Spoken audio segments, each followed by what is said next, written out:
What is up, guys? Welcome to the Just Sayin Sports Podcast. I believe we're up to episode 3. Yeah, 3. Last week we talked about. Just said that twice. Last week we talked about postseason baseball and how that's been rolling forward. Hey Sydney, how'd your postseason baseball predictions go?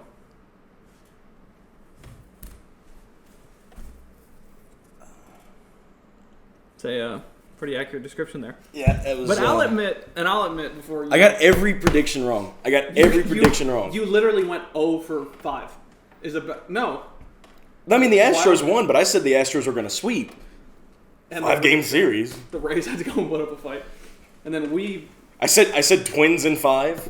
Twins get swept. I think you said the Braves in 4. I said Braves in 4. And they got blown out. It didn't happen. Who knew the Cardinals were going to set a postseason You know what's record? crazy? And Barstool. And then, of course, the Dodgers and Clayton Kershaw. I feel so bad for Clayton. I'm just going to start off. I feel so bad for Clayton Kershaw. I don't feel bad for him. And I'll tell you why.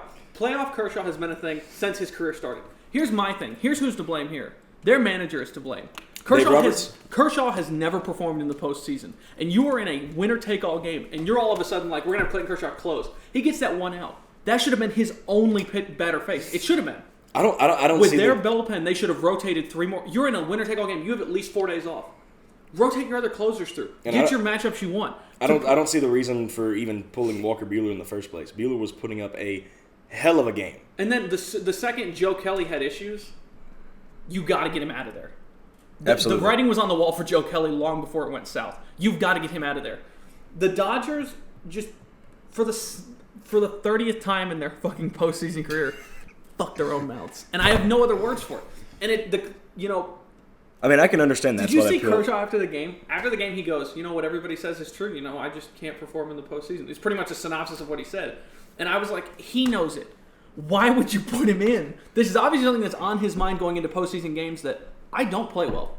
I do not pitch well. My zone goes wide. His pitches drop like 4 miles an hour in the postseason. Like, his stats are gaudy in the postseason when he should be at his best. When they pulled Buehler, he had 117 pitches. That might be why. He could have gone another inning. And it makes me wonder if, because they had a couple mound visits before that, I wonder if he literally went to the catcher and he was like, dude, gassed. Like, I'm at triple-digit pitches here. It's getting heavy. But, dude, to have a former Dodger hit the grand slam was so amazing. That was so cool. God, Howie Kendrick, man. A guy who has not had he hasn't been terrible for the Nats, but has not had a great postseason. He's not been their go-to guy. I can look it up right now, and we can...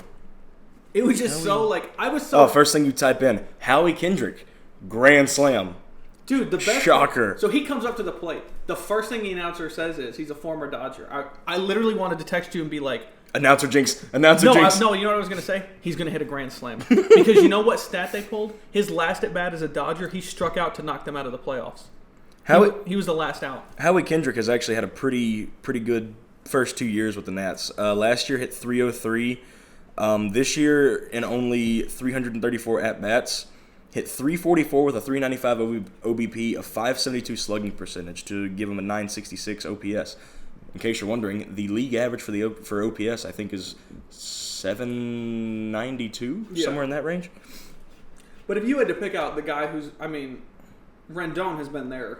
Yes, Anthony Rendon is without a doubt he's a front runner in the MVP race. I wouldn't say he's going to win the MVP. I think Bellinger still wins the MVP. But no, Anthony Rendon as far as being clutch in the postseason for the Nats this year has carried that team. Anthony Rendon has carried that team. You know what's crazy to me? So as of the recording of this podcast, which I don't believe they play today, the NLCS does not play today. We're going back to Washington for tomorrow, I believe. We're down 2-0 in that. The Cards are. And an article came up on my phone yesterday that kind of made me mad. Which, it didn't make me mad when you were saying it, because we're friends, and that's just what friends do. Right. But they said these 2 games prove that the Cardinals do not deserve to be this far in the postseason. Yeah, y'all played them all. My issue with that was this. We didn't get blown out by the Nats. It was a 2-0 loss, and I believe a 3-1 loss. Yes. Versus some losses we took against some other teams, and also how the Braves lost. I feel like we're still showing up. We're not pitching bad. They're just pitching better. And with Max Scherzer and Strasburg, no shit, they're pitching better. But Flaherty is still not pitching. Flaherty's been unbelievable. Now, Anibal Sanchez, though, That game was unbelievable. That game was so good. Like, I give him all credit in the world. He pitched a diamond of a game. Like, all around, he had command of the game. honest, like, what happened to the Cardinals' bats? Did you waste all of your postseason hitting in Game 5? In inning 1 of Game 5. Postseason record. For a winner-take-all game. Yeah.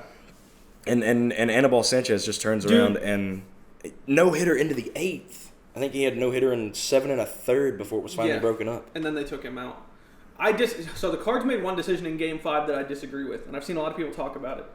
And I don't know if it's because they knew we were going to have a longer rest than the other team, not that much longer, but you know what I mean, we'd have home field advantage. Yeah. We're up 10-0 at the bottom of the first. The Braves have not picked up the bat yet. We're up 10-0. This game is over. Nothing against the Braves, but we broke them at that point. You can see on their faces, they looked bad. Like, their dugout looked quiet. My favorite part was there's a clip, and I don't know if it's what he was saying, but it looked like Brian Snitker was just walking up and down the dugout going, fuck. I texted my buddy, who's another one of my buddies who's a huge Cardinals fan. As soon as that was made in the top of the first, I texted him and said, "Congratulations, you just won the NLDS." And he was like, "What do you mean? There's still 9 more?" I was like, "No. That big of a momentum swing. I mean, you're talking about... You cannot stop that. You're talking about errors off of Freddie Freeman, their shortstop... Dansby Swanson. Which his isn't even an error, but he just stood up and there were 2 outs available and he just didn't even throw the ball. He just looked like he got confused. He literally looked like his eyes tried to go both ways. He tried to look at first and third base at the same time and it just ruined him. But, dude, you know what's crazy is if we don't win the NLCS, I'm not mad about this season. I'm actually happy with this season. When you were predicted to be the... I think we're predicted to be like 4th in the NLCS. I think you were predicted to be 4th in the Central. I think the only team that you were going to be behind was the Pirates. Yeah, we were just going to be ahead of the Pirates. Yeah. The funny thing to me though is like saying we don't deserve to be in the NLCS. I hate those kind of statements when you've beaten other teams because it's like, but we do though. We beat the teams we had to beat. Like getting into the postseason, I agreed with your statements. We definitely made it in on the luck of the draw. But we performed in the round we needed to perform in. That we last stepped game, up to the Braves. Your last game against the Cubs, game 162, I think you won like 9-0. Yeah. Somewhere close. Something close to that. That was a statement to everybody in the We're NL ready Central. for the postseason. Yeah, that was and now... And we could still win. That's the thing about me because it's a 7-game series. Yeah, 7-game series. That's the weird shift I think a lot of baseball fans don't make it first into the NLCS is we have an extra 2 games. Like this whole thing. And I also don't... Our bats were quiet the first 2 games... I say the first 2 games. That second game against the Braves, I think, was 7-6 we won. But I don't know, man. We just have this nasty habit. So we go back. So David Freese retired. Yeah. Probably one of the better players we've seen in the last. He's a good player. Very consistent player. I would probably... The fact that he doesn't have a statue outside of Busch Stadium surprises me. He may, because he's a St. Louis native. He went to high school in St. Louis, I believe. I mean, he I was just in St. Louis in September. He does not have a statue up yet. He needs to have a statue put up because, like you're about to talk about, the 2011 World Series. Yeah, he's single. I wouldn't say single-handedly, but he's a big responsibility. That call by Joe Buck when he hits that home run and goes, "We will see you tomorrow night," is so iconic to me. Like when we go back to Arlington. But you know what? That's the postseason that I keep thinking about. Because if you look at the 2011 season, that's what gives me hope is. The years that the Cards have won the World Series, we were not the best team coming into the postseason. We had series where we had to fight for every out and everything, and we won. And I think that's where the Cardinals, in a way, that's our character. And I know that's like I'm putting up a myth or whatever, but that's definitely part of who we are. These last 2 World Series we won have been. They weren't blowouts. They weren't sweep, which in baseball is hard to do anyway with your rotations and stuff. But I mean, like the Cards World Series wins most recently were probably to the last wire every time. Game 7 of the World Series. I think we went to Game 7 of that NLCS that year, and Freese walked off both, like, to get us there. I don't remember. I've tried to watch it this week, but I didn't have time. But God, I feel so bad for Clayton Kershaw. That's what I said. It's like I don't blame him for that. I don't understand. And then you leave him in the next inning, and you'd warm that other guy up, and then had him sit and didn't play him again. I'm like, you had so many pitchers ready to come into this game to finish it out for you. And they just puked it away. Like, there's no other word for it. The Dodgers just threw it away. Like, you could very easily put Clayton Kershaw in the topic of one of the best starting pitchers in the last 30 years of the MLB. But we were... And the fact that man has... It's going to be an arrow wasted. Yeah, honestly, yes. The fact that man has done what he has done in the regular season for the last 6 years consistently, and his team around him, for some reason, just cannot seem to perform at the same time that he can't seem to perform. It's very frustrating to see. Even as a Giants fan, it is very frustrating to see that Clayton Kershaw is not going to – it looks as though he's not going to get a ring. He's only 31, so he's probably got 4 or 5 more years left in the league. But I would – But even then, I mean, if you look at the NL teams that made the postseason this year, you look at the Nationals, the Cardinals, the Braves, the Dodgers, and who else am I thinking of out of my mind right now? Hang on, say that again. Dodgers, Braves, Nationals, Cardinals. I think that's everybody actually. You had the Brewers in the wild card game. The Brewers in the wild card game. All of the other National League teams, I would say, are on the upswing of a good time coming. The Braves especially. That's a young team. That's a talented young team that's going to just get better with the experience. I think this year was I also knocked them out. But I think for like guys like, some of their super younger guys, this was an amazing learning experience. Because that team, you look at the Cards, I think we have a nice balance of youth and experience. With guys like Harrison Bader coming up, Colton Wong, who I would say is kind of in the middle between experience and youth. And then you have guys like Wainwright. Wainwright may not pitch as well as he used to, but he is just on the bench and in the bullpen is such a calming force. He's still a leader in that. He's still a leader in that dugout. Yachty is one of the. You look at a lot of teams, almost every pitcher in a way has their 1 or 2 catchers they catch with. The entire Cardinals bullpen is caught by Yadier Molina. Everybody trusts him. He backstops only has a couple errors.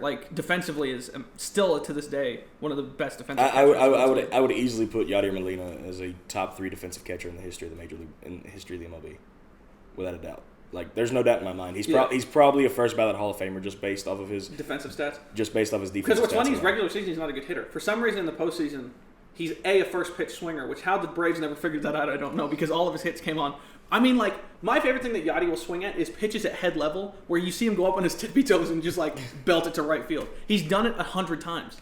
I think I saw a stat, the number might be 39 now with those two, but before it, on first pitch swings with runners on base, he has 37 hits, 24 of which drove in a run. So postseason, the dude is clutch. On the first pitch. But that's a weird time to swing, but it's I think it comes from being a catcher. You know what a pitcher's looking for. So in a way, you're he's going to try and get me on the first swing. I'm going to just go for it. The first pitch of any at bat is really the statement pitch to any at bat.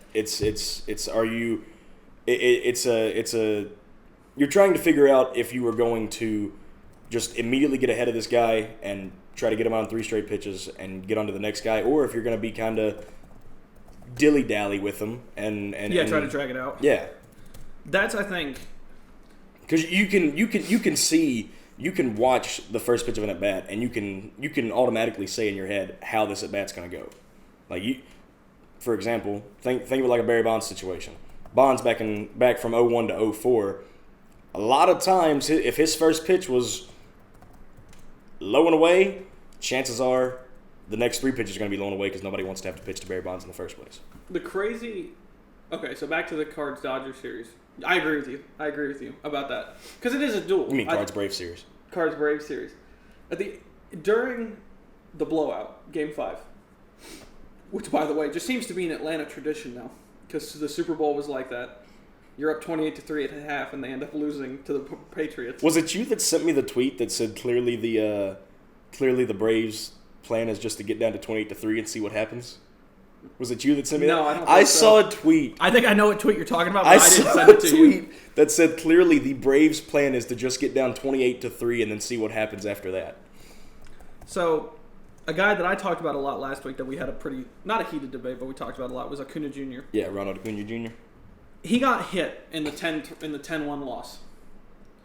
He gets hit by a pitch from Jack Flaherty. And I guess what blew my mind is he's walking up the first base line screaming at the mound and screaming at Yadier Molina about how, oh, you hit us in a 10-1 game. What the hell is that? And after the game, Flaherty, who's not that – he's, I think, still a rookie pitcher, technically, or he's in his second year maybe, is sitting there and turns into after the game and they ask him about it and he goes, we pitched 2 away and we had him on 0-2. No shit, I'm going to move him inside. almost every pitcher in the game is going to pitch you inside on that third one. I hit him. If you in your mind think that in a 10-1 game I'm trying to hit batters and put them on base, you're out of your mind. That's all I have to say. And I was like, I agree with him. I think more so for Acuna, it's the frustration of being down 10-1.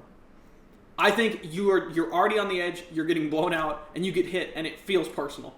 But I don't think Flaherty was trying to hit Acuna Jr. right there. I don't think he was either, but I mean, I can understand where I can understand Acuna Jr. too. I can understand any Brave who got hit in that game if you were just like, what the fuck? There's absolutely... But in your mind, 10-1, what are you doing? But I think it shows that in experience. Because I think, like, if you hit Freeman would probably be like, that wasn't great, but I don't think he's trying to put me on base. Like, that's going to be an audio spike. Definitely. Yeah, sorry. Rest in peace, headphone users. Balance it the way. Rest in peace, headphone users. But I don't know, man. It was just wild to me, that whole game. Because I remember going to league that night and walking in, I think I saw you a little bit into league, and I just looked at you, and you just shook your head, and you turned your back on me and walked away. And I was like, okay. Not sure what that was about, but okay. Oh, you knew exactly what it was about. Okay, let me put it this way. You and I have never, I think, talked postseason baseball at the level we've talked at this year, having started the podcast and stuff. Have you ever had predictions go that bad before? No. Is this like, this is an all-time fail? Yes. Like when the postseason came around, I predicted in 2016 the Cubs were going to win the World Series. Even though they had to face the Giants in the NLDS and, the Giants, even year, no, I thought the Cubs were going to win the World Series in 2016. So the Yankees are going to the World Series, though. The Astros have no answer for them. Well, just based off Game 1, it doesn't look like it. But good Lord, that is quite possibly that. I've got it right here, 7-0 loss for the Astros. That is quite possibly the worst start I've ever seen Zach Greinke have in my life. Yeah, that was a rough game. That was 6 innings pitched, 7 hits, 3 earned runs, 6 Ks. I would have pulled him a lot sooner. That's just me. I would have pulled him a lot sooner. That's the thing. I don't know for who, because Presley came in and then immediately gave up 2 earned runs, 4 hits, and a strikeout in only 2/3 of an inning pitched. I mean, maybe I don't know who you pull him for. Well, we compared. So you and I talked about. We compared kind of goaltending to like pitching in baseball. Yeah, it's kind of similar for hockey. Granted, with you can't tell in a goaltender's performance. There's a certain point when enough goals go in, you're like, yeah, it's just not his night. But there's so much going on. You know pretty early on if a pitcher's out of it. Yes. Like if they're just not in this moment. And if that's the case, I understand. Like first inning, you don't want to flip already because it'll bomb the rotation. I will say Greinke didn't have any walks. Normally 6 innings pitched in a start with only giving up 3 runs. That's known as a quality start. But Houston only had 3 hits all game. I was about to say, so the volume, it's just versus their... Houston's lineup had 3 hits all game. Brantley went 1 for 4. Jose Altuve went 1 for 3. And then, who are you? Can I just say that I'm so glad that... and Tucker went 1 for 2. Can I say I'm so glad it's the Yankees versus the Astros because we get to see pictures of Jose Altuve and Aaron Judge standing next to each other? 6'7". I want to say Altuve's like 5'6". I don't think he's that short, but he's close. I think he's shorter than I am. I'm going to see really quick. So, yeah, Brantley went 1 for 4. Altuve went 1 for 3. Yeah, he's 5'6". He's 2 inches shorter 5'6"? He's 2 inches shorter than I am. And then Kyle Tucker went 1 for 2. Except he's just, way better at sports than I am. Bregman and Gurriel both also walked once. But that lineup, just Masahiro Tanaka, 6 innings pitched, only gave up 1 hit, walked 1 man, and struck out 4. Tanaka looked fantastic. Looked almost unhittable. I say almost because he gave up 1 hit. Adam Ottavino came in, gave up 2 hits, got out of that inning. Britton comes in, walked somebody, got 2 strikeouts. And then, I don't even know how to pronounce that guy's name. Do you want me to try? Loasiga? Loasiga, maybe? Yeah, Loasiga. I would say Loasiga. I think we just combined Italian and Spanish, but we'll let it go this time. All right, so we're going to, not to cut anything short, but the postseason is rapidly moving towards the World Series. The postseason is the postseason. The postseason is the postseason, and honestly, at this point, with the way the teams have played, I wouldn't count anyone out. Because the Yankees had the full potential to fuck their starting rotation. They've done it in the regular season, and they've done it in the postseason before. So I don't think that's totally unbelievable. And also, there's just a lot of firepower in that Houston. There's consistent firepower in that Houston Astros lineup. In case anybody's wondering, my postseason picks got screwed. Get out. Don't worry, I'll have more later. All right, so we'll move on from the MLB for now, but we'll see what comes of all those picks later. Let's move on to main topic of discussion for today. We'll finish off with the NFL just on picks for this week. If you want to know about the National Hockey League, I'll put it this way. Nobody knows what's going on. The Edmonton Oilers are undefeated. The Carolina Hurricanes are 5-1, I believe. The LA Kings are a scoring force, but they can't stop the puck to save their life. Yeah, they blew a three-goal lead to the Predators last night, and immediately scored 3 in 30 seconds. Yeah. Let me put it this way. So here's the Kings season so far. The Kings are more of a. We would talk about the Devils, but Brian Burke, who is an analyst for Sportsnet, had a really good observation of the Devils, which I think is true. They have all the talent in the world, but they look like 20 strangers who all got on the bus at the same time in New Jersey and just have no idea what's going on. That's a great analogy for it. That's such a perfect... Because you look at that lineup. You have 3 number 1 overall picks. You have Jack Hughes, Taylor Hall, and Nico Hischier. All really good players. You have Taylor Hall, former Hart Trophy winner, isn't Hart, he won the Hart 2 years ago with the Devils. We're a good team. But fuck me if we put it together. We have PK Subban. We have Wayne Simmons. We have, good young defensemen, Damon Severson, Will Butcher, Connor Carrick. It's just like, what is Sammy going on? Here's my thing for Devils fans, and Ken Danico said this last night. We're 5 games into the season. Deep breaths. Of an 82-game season. We're going to play a lot of games. We're going to win games. It's getting sorted out. We've gotten 2 points in 5 games. Worse things have happened. But what hurts the Devils is the hype because of the moves in the offseason. Absolutely. You drafted first overall. You got PK Subban. You made all these moves. You got Nikita Gusev, probably the best player in Russia at the time. It hurts to not do well because it looked like you built a super team. But in the grand scheme of things, Jack Hughes has never played in the National Hockey League. Nikita Gusev has never played in the National Hockey League. PK Subban is adjusting to a new system in a new conference. And playing in a professional sport, especially in America, it's a different atmosphere. And if you look at it is a different atmosphere. And I think a big thing that's affecting the NHL is how many moves there were in the offseason. A lot of off seasons are mostly defined by front office moves, general managers, head coaches, those kind of things. This offseason was a busy summer for players on the move, free agents, trades, and all that thing. So you have a lot of adjustments happening. If you look at the average goals per game the first 2 weeks of the season, I said this last week, is up really high, and it comes down as we get into November. So I think the Devils will right the ship. I think, Corey Schneider has done better this year. I think he's been a lot healthier and a lot better. Mackenzie Blackwood's going to be a good backup. They just need fucking goals on the board. So that's my observation of that if you're a Devils fan. Other than that, the league is just getting settled in. We have a long way to go. It's going to be all right. Wait till the All-Star break in January.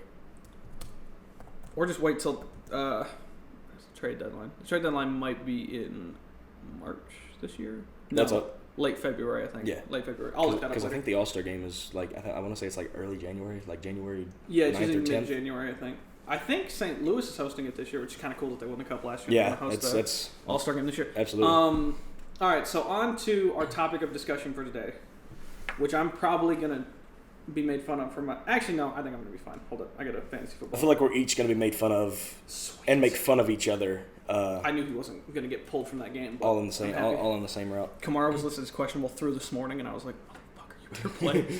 If Kamara doesn't play, my team sinks. Let's be clear with ourselves here. Well, you got Michael Thomas, who, if Teddy Bridgewater isn't throwing to him, then you're kind of out of luck there. But Michael Thomas is the number one go-to guy. Well, they're both starting. I start Thomas. Yeah. That's what I'm saying. But I mean, if Kamara can't play, Thomas can make up the slack. I love that we picked up Willenham for the Giants, and the next day he got waived. Yeah. And I would just message you, and I was like, "Oh, hey, by the way, I'm gonna drop him." But I'm gonna wait till Tuesday so I can check the waiver wire. Yeah, for sure. I don't know who I'm gonna get. Honestly, no. You remember that Chiefs player we were gonna pick up, Williams? Not Damian Williams. I'm trying to think. There's Dominic Williams, maybe. I think so. There's a Chiefs player that we were gonna trade. Yeah, he was the third. I think we were going to trade for Damian Williams because somebody was holding him onto his roster. But they dropped him. He's a free agent in my league. Really? So I'm going to try and drop and pick. Yeah. So we'll see what happens. Because we were wanting to pick up, I want to say his name's Dominic Williams. I don't think that's the case. But he was the backup to LaShawn McCoy, who's the backup to Damian Williams. Yeah. But that's definitely, because he's just a good roster filler. The people I'm picking up on waiver wires, I'm not expecting to start games. Minshew is a rarity because Minshew has suddenly become a hot commodity. The mustache of destiny. The stash, boys. Stash. Okay, so topic of discussion this week, which we're going to talk about for a little while here, and I think it'll go actually pretty fast because there's only 2 of us, and less disagreement, is you instructed me and you'd already done this, but you used an example, and I'm going to read your prompt exactly, so I don't get it wrong. I just found that fucking gif of Yachty throwing his bat. That should be if he gets a statue, the statue should be just as the bat's about to use. Dude, Oh, Yachty's going to have a statue. Braves fans were Yachty's going to have a statue. Braves fans were so mad about that.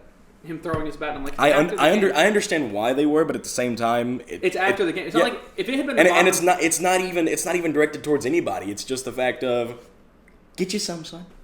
Like, get you some, son. Dude, we'll see you tomorrow. I wish I was as happy and loved work as much as Yadier Molina loves playing baseball. That dude is. We could be losing 11-0. He could not be anywhere happier than being on a baseball diamond. He loves it. All right, so you said main topic for discussion of this Sunday's podcast, which you guys could see it on Monday, and hopefully this time I'll actually have it up on fucking Monday. We're moving our schedule around a little bit, trying to figure this shit out. In your opinion, pick the best player ever from each major American sport and rank them against each other. Example you gave was Sidney Crosby, Mike Trout, Stephen Curry, or I can't believe you spelled out Stephen. I'm like, in my mind was like, read it to Steph, read it to Steph, read it to Steph. Steph Curry, and he who must not be named in the NFL. Of these four, Antonio Brown. And copyright claim. And then our third member, who doesn't ever show up, said Baker Mayfield for his unnecessary big dick energy, which is just true. Did you see where... He hasn't woken up feeling very dangerous these days. So, I think... What order do we want to do this in? Let's do alphabetical order. So let's start with the MLB. Okay.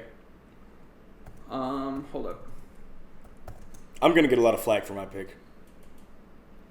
Are you picking Barry Bonds? Yes, I am. I knew you were. But why are you saying you're going to get flack? No, fuck, you were going to pick Barry Bonds. You pick Barry Bonds when we're not even talking about baseball. So, I mean, like, no shit, you're going to pick Barry Bonds.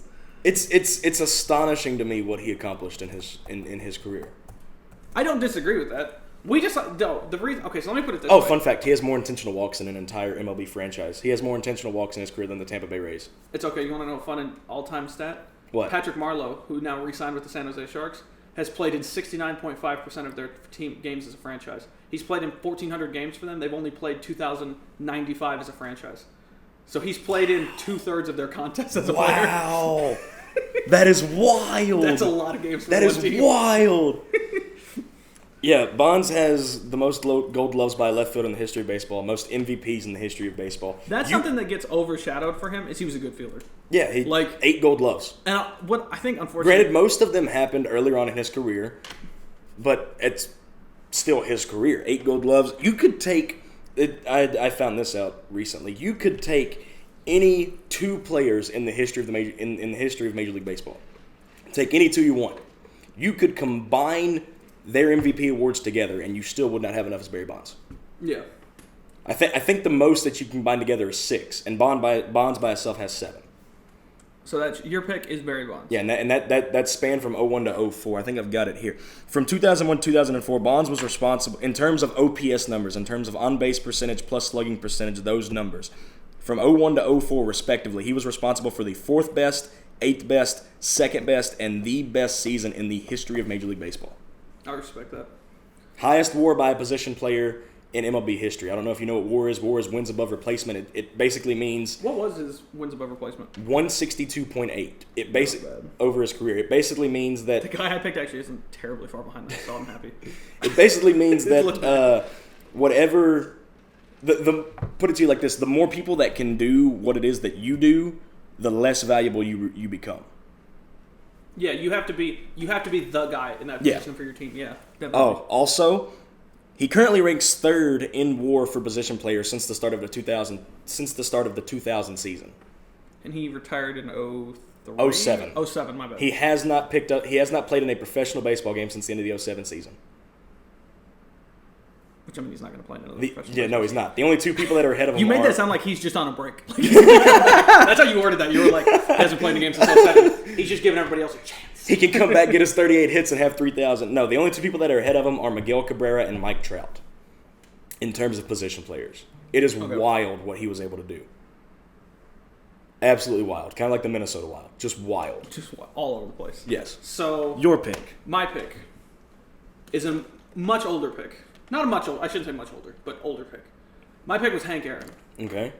And the reason I picked Hank Aaron was consistently he had he set records and he consistently. Now a lot of those records ended up getting broken. That's what it is for his time. But I think for his time, he was, and even to this day, stand out. If you had to pick a guy to be clutch for you, Hank Aaron was that guy. The 2 MLB records he holds are career RBI. Yeah, I think 2,297 RBI, and then total bases in his career. Yes. 6,856. That is a lot. That is a lot.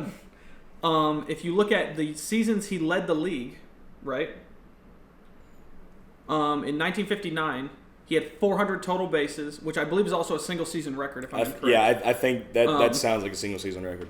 His on-base percentage, or his OPS that year, not on-base percentage, my bad. His on-base percentage that year was 401. His OPS was 1.037, and he had an OPS plus of 182, and he had a batting average of 355. His career batting average was 305. I believe he was the home run leader for a while. Yeah, he was the home run leader until Bonds broke it. Until Bonds broke it, because he had 755. So I actually believe he's second all time still. Yeah, he's still second all time. And then Um, Ruth is third all time. So my pick was Hank Aaron just because for the era he was batting in, he was just dominating. I mean, like, Hank Aaron was the guy to beat. And I think you look at some of his career numbers, just going to, baseballreference.com, which you've now made one of my favorite websites. Yeah, it is without a doubt my favorite website. Just looking at the bold numbers going through, there's not a year until 68 going forward that he didn't have regular season leads in something. And even then, when he got to the postseason, he was still amazing. Mm-hmm. So, like, OPS, I think he has the single season record, the MLB record in 1971, he had an OPS of 1.079. And a slugging percentage of 6. I don't think that's like that was just he just led the league with that. Yeah, he led the league with that. No, he's active career leader. Yeah. Yeah, so he's active career leader in OPS, and that was at 1.079. No. Yeah, italics career totals indicate active career. No, leader. that's gold. Career goal total all time career record. Yeah, which is total bases. So at that time he was the leader. Yes, that's what I'm saying. Yeah, and also in that year he had a .669 slugging percentage. And in case anybody's wondering, if you have an OPS over 1,000. You're probably going to win the MVP that year. If you have an OPS of over 1250, you were probably one of the greatest hitters to ever play the game because there's only been 3 people to do it. Babe Ruth did it 6 times in an 8-year span. Ted Williams did it once and then came back from war quite a while later and did it again. And then Bonds did it 4 straight times. I'm assuming the dash next to the MVP in their thing is where they finished in the voting. Yes. So he won the MVP once. Yes. Every other time he finished 9th, 3rd, 11th, 8th, 6th. So he was top 10 MVP voting almost every year he was on the vote. Very, very, very consistent. Very consistent player. His last year, he only played 85 games. This is 1976. He played for 23 years. He played in 85 games. He had 308 plate appearances, 271 at-bats, in which he had 22 runs, 62 hits. So, 62 hits in 85 games ain't bad. Hank Aaron was my pick for that. I just think he definitely dominated the game for a long time and was extremely consistent for 23 years, which is hard to do. To have that kind of consistent numbers. I think Barry Bonds is another good example of that, but I think Bonds there's a reason those two are 1-2 in those stats. Absolutely. I think. The total bases baffled me. I did not realize. I don't think did Hank Aaron ever have a season which he had over 100 strikeouts? Can you look and find that real quick? Right here. Hank Aaron. No, the closest he ever came was 94. Yeah, Hank Aaron never had a season which he had over 100 strikeouts. The only time Bonds had a season which he had over 100 strikeouts was his rookie season. His rookie season, I think Bonds had 102 strikeouts that year. Dude, 1954, his rookie year, he played 122. Let me see. What's the lowest one? I'm trying to find it. Okay, let's say at least 150 games, right? Yeah. So at least 150 games. How about this? In 1961, he played 155 games. He had 39 doubles, right? Yeah. He had, how many plate appearances did he have? 671 plate appearances and 603 at-bats, only 64 strikeouts. So only in a tenth of his games did he have a strikeout, a tenth of his at-bats. That's pretty crazy. I mean, these numbers are just like... I mean, he set the bar that Barry Bonds had to break. And that shows you why I think him and Barry Bonds are probably 1-2. And Bonds broke it wildly because he's also... I keep using that word. I'm sorry that I keep using that word. He's the only player... Bonds is the only player in the history of Major League Baseball to have 400 home runs and 400 stolen bases.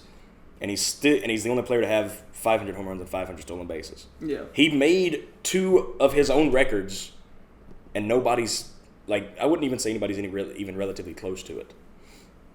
I think the person closest to it was Carlos Beltran, but he retired. Oh yeah, I think you're right actually. I remember because when he was with the Cards, in 2011 on that postseason run, they were talking about that record. Yeah. They were saying that he was probably the next closest. Played 21 years in it with Atlanta. Yeah, Hank Aaron did? Yeah. Yeah. Which is because they were, I believe, two different teams. I think if I'm not mistaken, they were the Milwaukee Braves. They were the Milwaukee. You're right. And then they moved to Atlanta, and then the Brewers. His 162 game average for his career, if you take it into consideration, he would have 113 RBIs.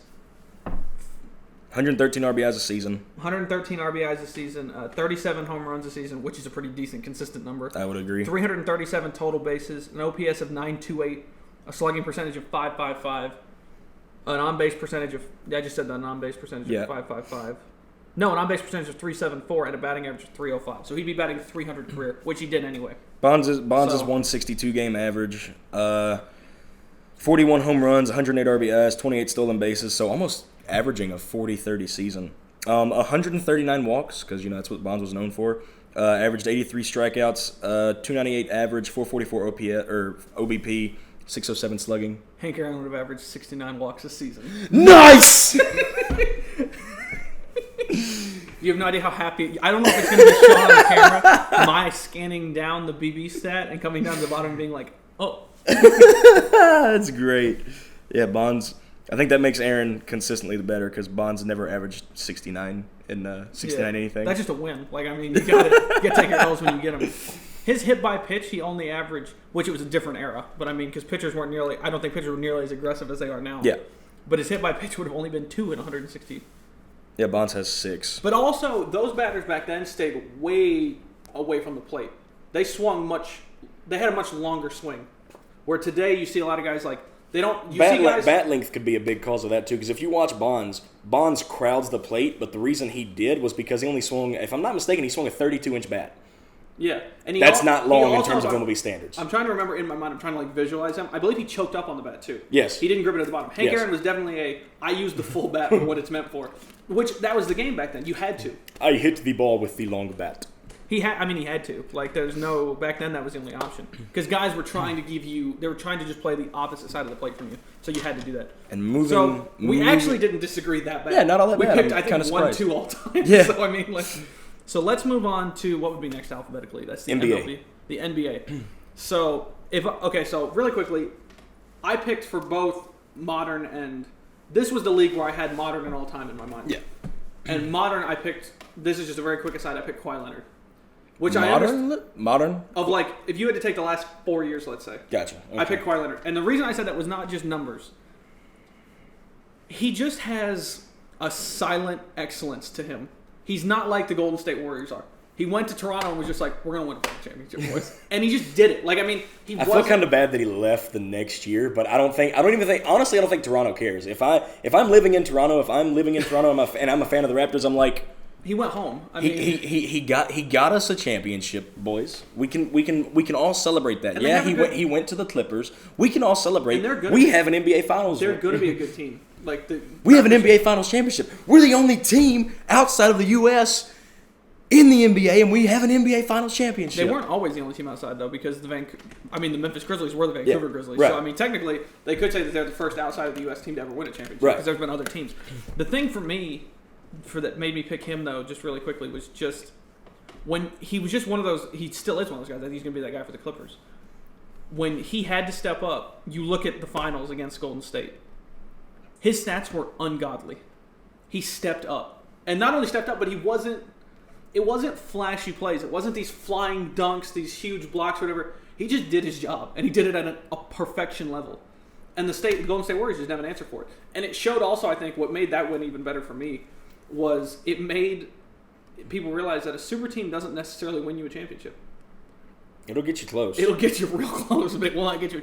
Because if one guy decides, and it's not just Kawhi Leonard. I'm trying to remember everybody on that roster. I'm trying to remember who his number 2 man was. But the Raptors just stuck together. They were a team. They were not a group of individuals all playing stats. Nothing against the Golden State Warriors, but I definitely got that vibe in that finals matchup where I was just like, they're all trying to do it themselves. Where Kawhi Leonard was willing to just be like, I'm not running really well right now. I'm going to just feed that guy, and that guy's going to get it for us. And it worked. But I understand him leaving. Okay, so all time? Yeah.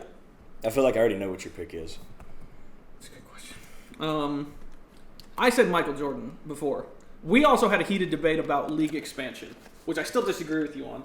But we're not gonna we'll get into that another time. Yeah, that'll be another episode altogether. That was a whole long discussion that we had about league expansion and what that means. And then Mac popped in and said, "Save it for the fucking podcast." Even though he's not T-shirts here. Yeah, he's not even here. T-shirts coming soon. T-shirts coming soon.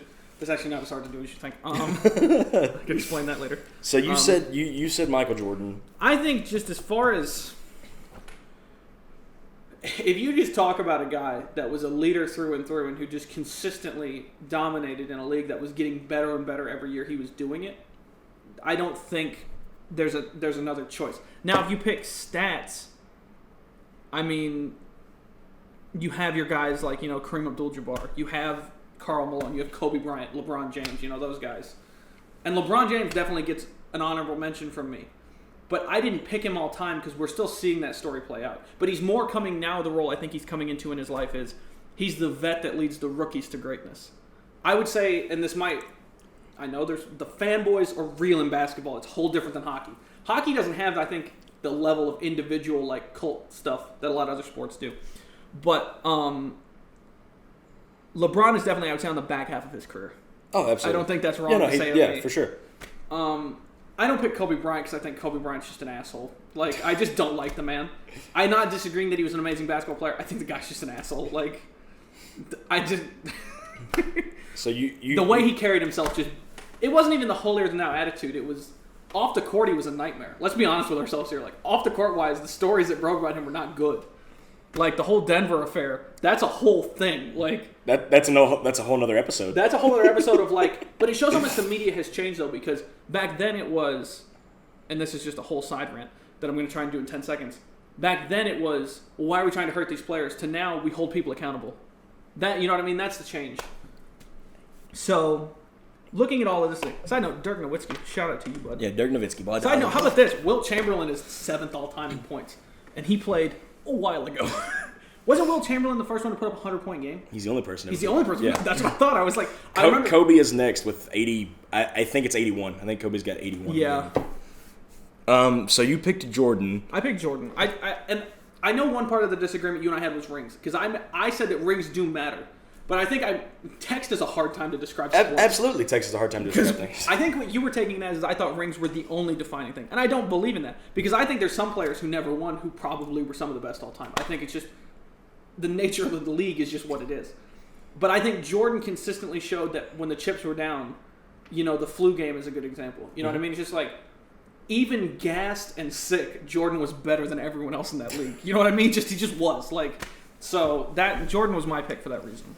I picked your honorable mention.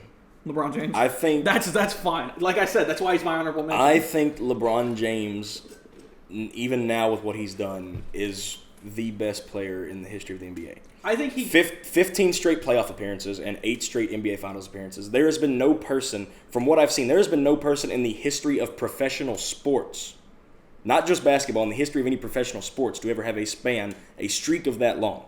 He's the only player in the history of the NBA to be the top 10 of points and assists. If I'm not mistaken, he's responsible for the most points that have been scored in NBA history. I think he's fourth in points, and then I want to say he's like 7th or 8th in assists. It's somewhere close to that. Okay. But in terms of points just responsible for, I think that he is far and above the most responsible for points in the history of the NBA. Highest playoff win shares in the history of the NBA. I think it's like 51. Also, he loves the number 4 a lot, apparently. He's not first in assists. He's 10th in assists. No, I thought he was 8th. No, he's 10th. He's the first player in NBA history to be in top 10 in points and assists. 8,662 assists. The all-time leader in assists is John Stockton. Yeah, John Stockton. He has 15,806. Karl Malone. We're probably, I was going to say, he fed Karl Malone, if I'm incorrect. 13,000 of them probably came from Karl Malone. What stat would you like me to check for LeBron James right now? If it's there, points responsible for would probably be noted as PRF. LeBron is currently 4th in NBA history in points per game. He's 4th. Yeah, 4th all time in points scored, and his career is not even over. I saw a stat. There's a basketballreference.com. Yeah, there's a hockeyreference.com too. I just wouldn't thought of and a profootballreference.com. It just seemed like a fan built site. You know what I mean? Like, I'm not trying to be rude. It just looks like a fan built site. I saw a stat. If LeBron is able to average, I think it's 27. his career average for his career so far is averaging like 27.7 points a game, and I think he has never averaged less than 65% on free throws in his career. That's pretty good. I just found that stat. That's kind of cool. He if for the next 4 years, if he stays on pace, I think it was basing it off 70 games.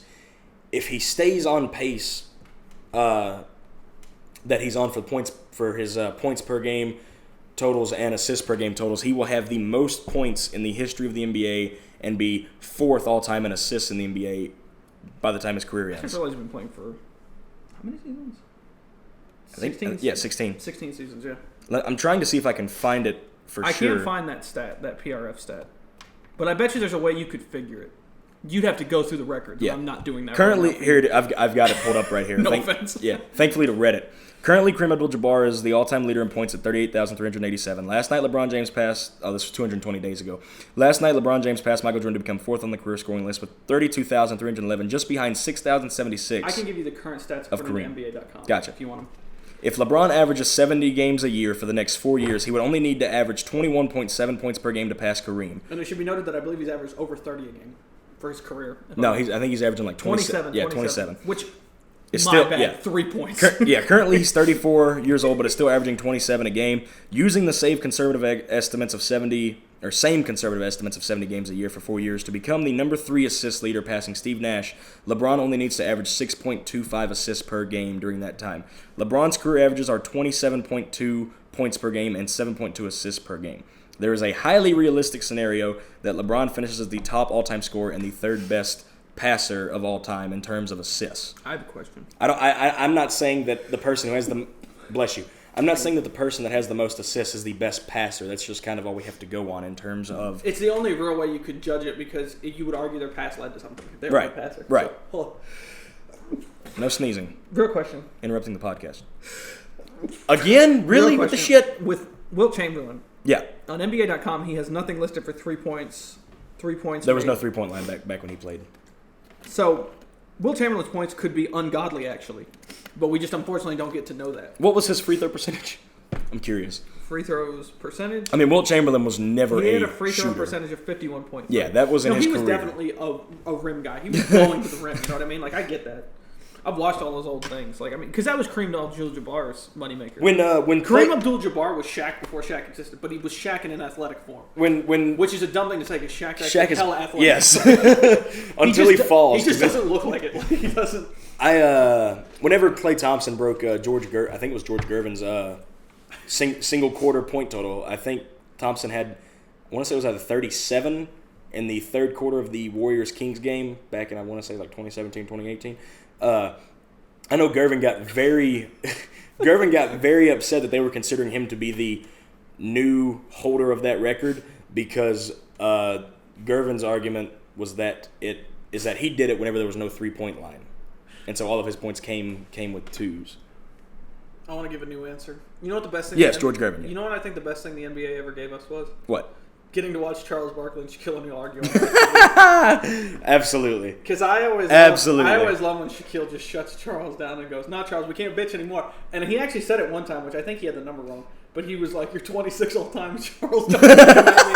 And he like waved his finger at him, and I was like, "Dude, it's bad when Shaq is just dropping your rank on you." Like that's some big dick energy that Baker Mayfield needs to have. So let's be clear about Charles Barkley here. 26 all time is really good. Yes. It just sucks that the guy you're arguing with is 8th all time. All right, so that's our NBA picks. Moving on to. Can we talk? Okay, so let's talk about this really quick. First of all, neither of us picked Kareem Abdul-Jabbar or Karl Malone. Yeah. Which is kind of funny. Second of all, we also have now picked 2 times in a row 1-2 with each other. You picked Barry Bonds and I picked Hank Aaron. You picked LeBron James. I picked Michael Jordan. I think our NFL picks are going to be the same. If you're going to pick who I'm going to pick, it doesn't shock me. But I'm just, yeah. I picked Tom Brady. I picked Tom Brady. Okay. No, you know what? No, I didn't pick Tom Brady. You're right, I didn't. He was like there the whole time, but I think I picked somebody different. If I look at the stats. Well, while you figure it out, I've got some stuff here for you. Tom Brady is responsible or has the most regular season playoff and Super Bowl wins in the history of the NFL. I don't care about quarterback records. I just think that's a cool stat to hold just to show how long he's been in the league. If you combine his regular season and postseason stats, Brady currently holds the record for the most completions, yards, attempts, and touchdowns, while still having the second least amount of picks. And he's only behind Joe Montana.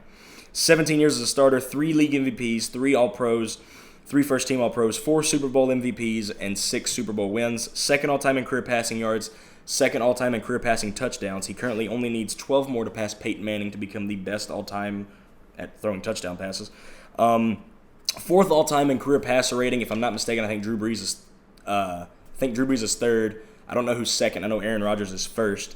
And then he has the second most fourth-quarter comebacks in the history of the NFL, only behind Peyton Manning. That's why I think Tom Brady's the GOAT. I respect that. Curious to see who your pick is, though, because you didn't pick Tom Brady. I don't think I picked a QB. This is going to sound really bad. I wrote down the other two. Like, I knew him. The NFL one, I ended up in a debate with myself and ended up confusing myself, and that's just how it goes. I know we're going to have the same pick for the NHL, though. Oh, yeah, no doubt. That's an easy one, though. I think on Facebook today, before we get into the NHL just really quick, it was a dot graph of every player who was in the top 50 on a line graph with each other. Yeah. Like a random dot with the slope. Mm-hmm. And Gretzky is 7 spots above and 2 spots right of the slope. And then they're all those cluster dots, and then he's just over here. Yeah, if you're ever looking for Wayne Gretzky in a... I'm going to lead off the rant about Wayne Gretzky, though, because I think I know how to word it a little bit. Yeah. If you're going to look for Wayne Gretzky in graphs and stats like that, all you got to do is look for the dots that stick out, because that's all Wayne Gretzky ever did, was stick out with his 9 MVP awards. 8 of them were consecutive.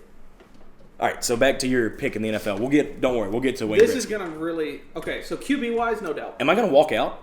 I don't think you're going to walk out. This guy was not well-liked by a lot of his teammates, and he had a lot of issues, but I think overall was probably one of the greatest offensive players to ever play the game. I feel like he's about to either say Randy Moss or Terrell Owens. It's Terrell Owens. And I'm not... Okay, so let me put it this way. QB-wise, I don't disagree with you. But QBs are 50% of that moment.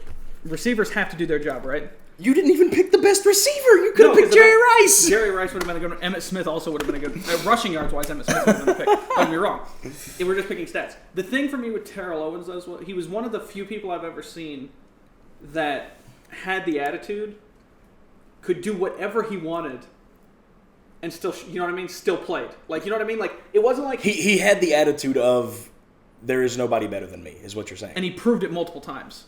At the time he was playing, from 96 to 2010. And his late career, the whole Tony Romo crying, it's my quarterback. That whole fucking saga, which was hilarious. It's not my fault Tony Romo had glass bones and paper skin. But, I mean, that's just true about his career, though. That dude could not stay healthy to save his life. Every morning I wake up, I break my arms. And every night I lay in bed and wait till the heart attacks put me to sleep.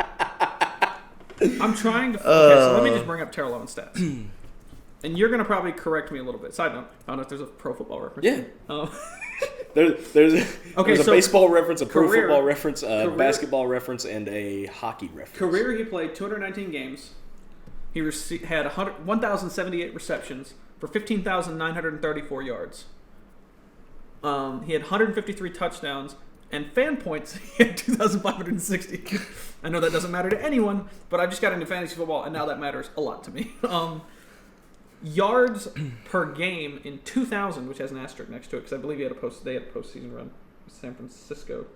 No, that was a first team All Pro. Or the asterisk is that he was selected to the Pro Bowl. Pro Bowl. The plus is the first team All Pro. He averaged 103 yards a game that year. 103.6, which led the league.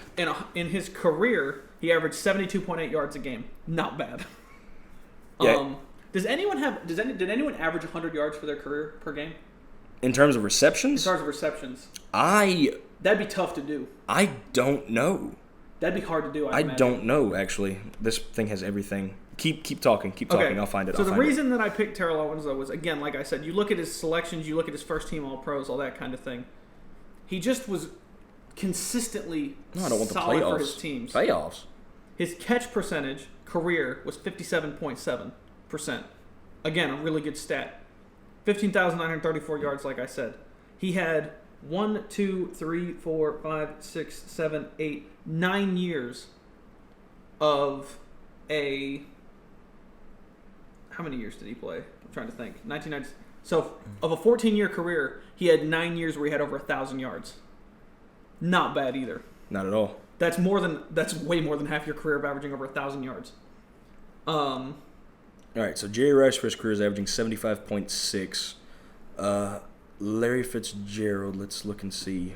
Adrian Peterson's also a really good player, but I just didn't feel like he'd had. Larry Fitzgerald's boys. Larry Fitzgerald's currently averaging 69 yards a game with receiving yards. Nice. Terrell Owens is third all time in receiving yards. Randy Moss, I'm curious. Probably not though. Randy Moss, 70.1 yards a game. This is going to sound really bad. I don't know this off the top of my head. Who was the guy that when he got drafted, I think it was by the Falcons, he said that they were going to have to put him on layaway. Who am I thinking of? Because he also played for the Braves. It's not Moss, is it? No, if he played, it would be Deion Sanders. Deion Sanders, that's what I'm thinking of. That was the funniest comment ever. You get drafted. He was like, I was going to ask for so much money, they're going to put me on layaway. Interesting stat. Tony Gonzalez. I'm Tony Gonzalez. Most receiving yards by a tight end in the history of his career. Currently 6th all time in terms of total yards. Not bad. Larry Fitzgerald is the only person that could break Jerry Rice's record of receiving yards for a career. He currently has 6,000 to go. Jerry Rice played for 20 years. Jerry Rice played for. I'm just glad that my selection didn't make you walk out. Who would I have picked? Who would I have had to pick to make you walk out? Because you didn't seem totally shocked by the Terrell Owens choice. I'm not shocked. I wouldn't have been your first pick. No, it wouldn't even been one of my top 5 picks. I feel like you would have had to have picked somebody like Ben Roethlisberger for me to walk out. To be honest. Oh yeah, no, like trust me. But the thing for me was like, I get the QBs do a lot. They make they help with the play calls. They do all that. They are God. If Fitzgerald is able to go like another 4 to 5 years, God, I don't want him to hurt himself. But if he could, all the plays and stuff like that, right? I get that. I'm trying to keep us on track. My thing with that was the receivers. I think a lot of times they do get a lot of credit, but they deserve a lot of credit too. Because, absolutely. I mean, Terrell Owens was hard to bring down. It's what it is. The years in Philadelphia were just marred because him and who was the QB right then? Dante Culpepper. No, wait, no. Woohoo! Sorry, Eagles fans. Donovan McNabb. I apologize. Can we talk about something? You want to talk about quintessentially Eagles is having Donovan McNabb and Terrell Owens on the same team and not winning anything for it. I get into an argument with a buddy of mine. Donovan McNabb was an exceptional QB. Yeah, I got into an argument with a buddy of mine if Donovan McNabb is a Hall of Famer. I don't even think he's anywhere close to being a Hall of Famer because when you look at the numbers that Donovan McNabb put up and then we look at somebody who played the same number of seasons like a Carson Palmer, Palmer greatly outranks Donovan McNabb. But Donovan McNabb, you know what he was, though? I think that a lot of people hold him to a high esteem, which I would too, he never let the game control him, I think. If that makes sense. Donovan McNabb controlled the games he was in. He was never like a collapsing QB, you know what I mean? Mm-hmm. Where you have those series of games where it's just like, this guy ain't even fucking home. Donovan McNabb showed up to every game. Another issue with Donovan McNabb, he got screwed by the system, which was he played for a lot of teams where they did nothing to help him. Terrell Owens torpedoed them that season with the off-field stuff. And again, I'm not saying Terrell Owens is the greatest teammate of all time. I'm just saying that as an offensive threat, I think he's definitely my top pick overall. Gotcha. I love that it shows how their number would have looked on their jersey with the colors. Yeah. Because I can tell that's the Giant. That's not the Giants. That's the 49ers. That's the Eagles. That's the Cowboys. Like, I can tell them all. Okay, so now we move on to our final thing, the NHL. And I'm going to lead off with this because now I'm going to go to Hockey Reference. Now that I know that that's a website. It's no discussion that who the greatest of all time is. No, but there's arguments to go with another player, which would be... It looks like your computer just fell asleep. Is it going to stop recording? No, we figured that out last time. Oh, okay. I'll check it.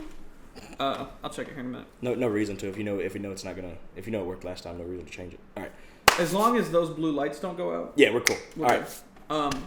So my pick and our your pick was Wayne Gretzky. Now, his career numbers are untouchable. That's just going to be what it is, and I think I'm safe in saying that. I feel safe saying not going to happen. I absolutely feel safe in saying that. When I look at these stats, it's pretty wild. He played for 20 years in the National Hockey League. In 20 years in the National Hockey League, he had 1,487 games played in which he recorded 894 goals, 1,963 assists for a career total of 2,857 points. He had a career plus-minus of 520. He had a PIM, which I believe is penalty minutes. Penalties in minutes of 577, which is exceedingly low for that long of a career.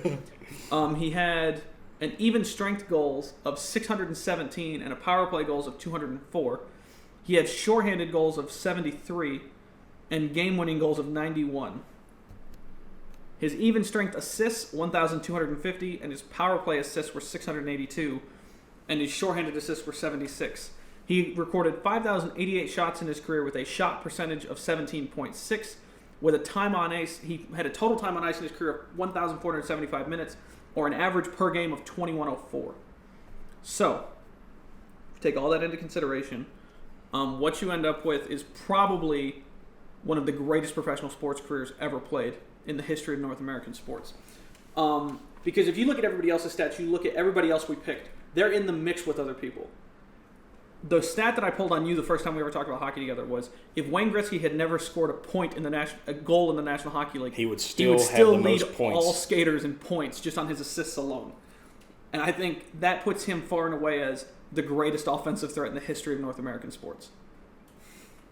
The fact that he never had to score a goal to still be leading in points is pretty wild. You're right. The other three professional sports, the MLB, the National Football League, and the National Basketball Association, you can make arguments for years about who the best player of that association, league, whatever you want to call it. You could make arguments for years about who the best player ever is. With the NHL, if you try to make an argument about anybody else other than Wayne Gretzky, they're going to laugh you out of the building because he was that good. Now, let me say the only player that I think compares, but he was Mario Lemieux. Mario Lemieux, because if you look at his points per game, he was up there with Gretzky. Yeah. The issue with Lemieux was you're talking about a guy who had to leave the game twice because of cancer. You're talking about a guy who twice had to leave the game because of injuries and stuff like that. You're talking about a guy who came back and was playing for the team he owned because the Penguins were failing so bad in the early 2000s. They owed him $30 million in back wages, I believe. Like, through the 90s, he hadn't been paid. That's a lot. That's a lot. That's how he became a principal owner of the team, which now has turned into an amazing thing. So let me give you his stats. He is an NHL Hall of Famer, shockingly. He has won the Stanley Cup 4 times. He's a 15-time All-Star in 20 years playing. He's won the Lady Byng Trophy 5 times, the Hart Trophy 9 times. 8 of them consecutively. The Lester B. Pearson Award 5 times. He's won the Art Ross Trophy 10 times, and he's a 2-time Conn Smythe winner. If I'm not mistaken, he had 8 consecutive wins of the being the MVP, I guess we'll call it. The Hart Trophy? Yeah, the Hart Trophy. And then the next year after his 8th one, didn't Mario Lemieux win it? Let me see. So he won the Hart in 81. Let me see really quick. I just need to do it by season. So his first season in the NHL was 79-80. That was his rookie season. Yeah. By the way, you want to talk about a rookie card that's worth a shit ton of money? A Gretzky rookie card in good shape can go as high as $600,000 at auction. And you can actually still buy. People bought boxes. You know you can buy baseball cards in boxes. You can buy hockey cards in boxes. Yeah. That are unopened. Some guys bought them in the 70s and didn't open them, and they sell them at card shows. And just the chance of getting one, that pack can sell for $20,000. An unopened pack, because the chance of a Gretzky card is in there. So you're buying a $20,000 lottery ticket for a possible $700,000 payoff, which is pretty funny. All right, so he won the Hart in 79-80, 80-81, 81-82, 83-84, 85-86, 87-88, 80. Hold up, I lost track. 1, 2, 3, 4, 5, 6, 7. Yeah, he won it 8 consecutive times. The only time he didn't win it was 87-88, which possibly could have been. I think that was Lemieux, and then the very next year, Gretzky won it again. And I think the only reason Lemieux won it that year was because Lemieux led all skaters in points that year. Yeah. I think that's the only reason he won. So his top season in the National Hockey League, Gretzky recorded over 200 points 4 times in his NHL career. Has anybody ever done that more than once? I'm not sure anyone else has had over a 200-point season, but I'm not completely sure about that. I might be wrong. Wait, so you're telling me Wayne Gretzky would be the only person in the history of the NHL to have over 200 points in a season? Is that what you're telling me, Jeff? I got to check. Because there were some that were kind of crazy, but... Oh, fun fact. Scored his 1,000th career point at the lowly age of 23. You could have your 1,000th career point had you gone with the hockey route. I just found this out like 3 days ago researching all of this. You know that Wayne Gretzky and his brother are responsible... They're the highest scoring brother duo of all time. And I think his brother only has 4. 4 points, yeah. Yeah, currently they have a total of Brent. Brent, yeah, that's what I thought. Currently they have a total of 2,861 points as skaters. Wayne Gretzky is responsible for 2,857 of them. That's hilarious. That is like... Because you had to think about, so who are the other people? So Gordie Howe's sons were brothers. The Sutter brothers, there were 6 of them. 5 of which I believe played in the National Hockey League. And I think they might be second. Who else had brothers? I want to say Lemieux had a... No, Lemieux didn't have a brother. Who am I thinking of? Somebody else had a brother, but it's not a big deal. By the way, Claude Lemieux and Mario Lemieux are absolutely not related. I actually saw a tweet where somebody was like, they should be on that list. They're not even... They didn't even know each other. So, like, no, don't... If you tweet that at me, I'm going to make fun of you. He currently holds or shares 61 total NHL records, 40 of them being in the regular season, 15 of them being in the playoffs, and then 6 of them are in the All-Star game. He holds or shares 61 NHL records. Yeah. Let me see here if I can find his records. Sticking with, I guess, the topic of the podcast. That that is wild. Here's if you go to like a lot of retired players' Wikipedia pages, and I'm saying Wikipedia is like the end-all be-all of the source, but sports it actually stays pretty on par. Legacy. Let me just read this to you. It's pretty crazy. Gretzky's career achievements include many awards and honors. He won a record 9 Hart trophies as the most valuable player in the NHL. Between 1981 and 1994, he won the Art Ross Trophy, presented to the NHL's season points leader 10 times. Gretzky was named the MVP of the Stanley Cup playoffs in 85 and 88, receiving the Conn Smythe Trophy. In addition, he earned the Lester B. Pearson Award, now the Ted Lindsay Award, which is as voted on by your peers, on 5 occasions. The award is given to the NHL's most outstanding player as determined by the National Hockey League Players Association, the Players Union members. And the Lady Byng Trophy, awarded for sportsmanship and performance, was presented to Gretzky 5 times between 80 and 99. A number of awards and trophies have been created under his name. The Wayne Gretzky International Award is presented to the United States Hockey Hall of Fame to honor international individuals who have made major contributions to the growth and advancement of hockey within the United States. The Wayne Gretzky 99 Award is awarded annually to the most valuable player of the Ontario Hockey League playoffs, and the Wayne Gretzky Trophy is awarded annually to the playoff champion of the OHL's Western Conference. The Edmonton Minor Hockey Association also has an award named for Gretzky. But you know what I think is his biggest impact on hockey? And this has been said a lot, but I'm going to say it again. If he doesn't get traded to LA, hockey in the U.S. doesn't grow.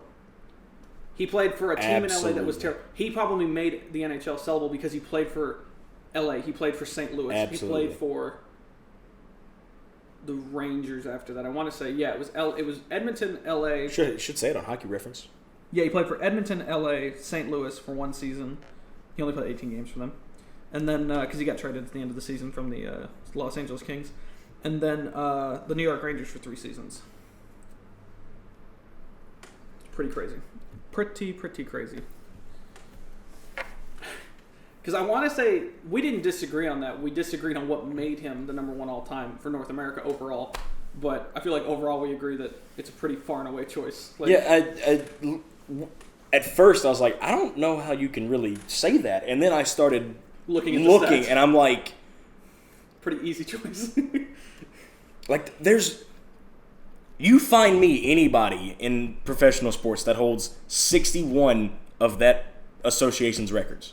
Yeah. Holds or shares 61 records. You find me anybody. I'm not going to make any claims because I know there's going to be somebody coming out of the woodwork. Okay, so points in the playoffs. He played 16 years in which his team made the playoffs. Playoffs. That coach's voice crack is still like... I can't even win a game. Playoffs. Career 16 years in which he played. He would go to the postseason. He would have 208 games played in the postseason with 122 goals and 260 assists for 382 points in the postseason, which per game would mean it's over a point per game. Do 382 divided by 208.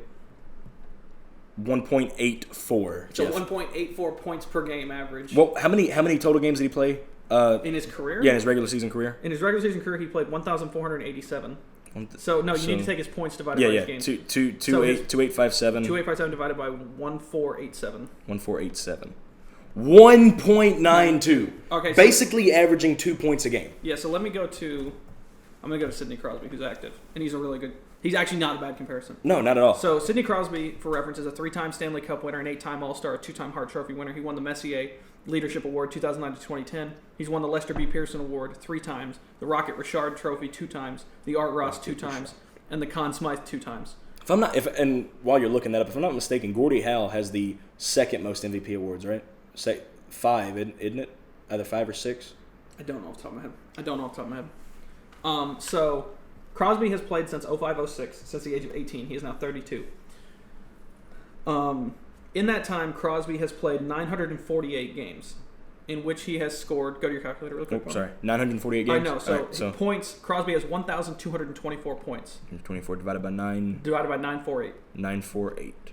1.29. So that's because it should be noted here that Ovechkin has played 1,000 games. Crosby has yet to play 1,000 games and is leading Ovechkin, I believe, by 11 points. Wow. So Crosby, in my opinion, is the better player. But I think Crosby's also the better player overall.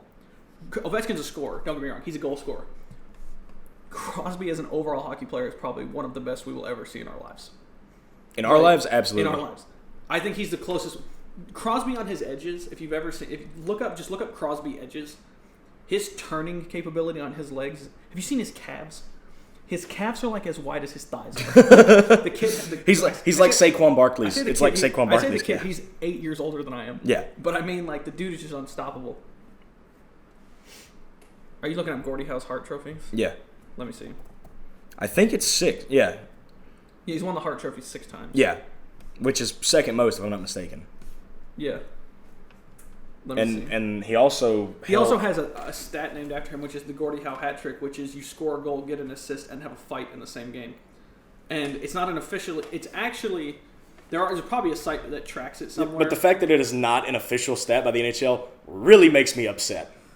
Let me see if I can. Really makes me upset. All-time leader in Gordie Howe hat tricks. Gordie Howe hat tricks. It's got to be there. This is what we're going to end on. The NFL, the only thing we're really worried about is the Dolphins and Redskins. Which team doesn't suck today? Okay, so in ice hockey, a Gordie Howe hat trick is defined as a variation on the hat trick, wherein a player scores a goal, records an assist, and gets in a fight all in one game. It is named after Hall of Famer Gordie Howe, who is known as Mr. Hockey, because he is considered the most well-rounded hockey player of all time, which I don't disagree with. Howe could both set up and score goals, but also do everything as well from killing penalties, backcheck, and even fighting when necessary. If I'm not mistaken, he held nearly all of the scoring records. He held the scoring records before Gretzky broke them. Gotcha. He did. He would be my number 2. The all-time leader is Rick Tocchet, who has recorded 18. It's an actual stat? This Wikipedia has a track for it. Gotcha. But this person, whoever did this, went through and found the date it was recorded. So Rick Tocchet basically had 1 or 2 per season through the 2000 season. The only season he didn't record one in was from 85 to 2000. He recorded at least 1 a season. That is amazing. Brendan Shanahan, president of hockey operations for the Toronto Maple Leafs, has 17. That is Gordie amazing. Howe doesn't actually have that many. He doesn't have that many Gordie Howe hat tricks? I don't think so. Howe got his first Gordie Howe hat trick Howe got his own hat trick. On October 11th, 1953, when he scored a goal, assisted on Red Kelly's goal, and fought the Toronto Maple Leafs player Fernie Flamand. The first known Gordie Howe hat trick was achieved by Hockey Hall of Fame defenseman Harry Cameron of the Toronto Arenas, which should put in perspective how old this is, on December 26, 1917, before Howe had even played in the National Hockey League. It's gained that name now. Why was he so prominent? We have to remember that Gordie Howe had the longest career of any NHL player, I believe, all time. 22 seasons? I think it was more than that. You're kidding, Jeff. See, Gordie Howe played his career totals. He played 26 seasons. His final season in the National Hockey League was 1980. 1979. Or 1979, yeah. His rookie season was 46-47. His first 25 were first 25 seasons with the Detroit Red Wings. Yeah, he played from 23-time All-Star. Yeah. One of the greatest all time, hands down. I mean, those country boys from Canada are like built like. I think I know why it's called the Gordie Howe hat trick, because it's being an all-around player. You get a goal, you score a goal, you have an assist, and fuck it, I'm gonna go punch this guy in the face real quick. That's why. I mean, and he finished his career with Hartford. The biggest reason he finished his career with Hartford, I think, was because his sons were playing for that team. It was when Hartford was folded into the NHL. When the WHA moved into the NHL, that was why. He was already on that team. Gotcha. Because the WHA was formed. Actually, we'll get into that in another podcast. That's a really complicated issue. And it leads to things that now exist. So we're going to end the podcast there. Like we said, the Redskins-Dolphins game is the big one because we need to see who's going to win the first game. Yeah, who's not going to have a suckfest. I think I think the Dolphins have a chance this week. If the Dolphins win, I need it to be like a 7-0 game because I picked up the Redskins defense. I'll put it to you like this. I think the Dolphins have so much of a chance that I'm starting Josh Rosen on my fantasy team. Josh Rosen is my starting quarterback over Deshaun Watson on my fantasy team because I think the Dolphins have a chance. Not happening. Redskins are going to win that game hands down. Yeah, you know what, Josh? Fuck you. That's a wrap. Yes!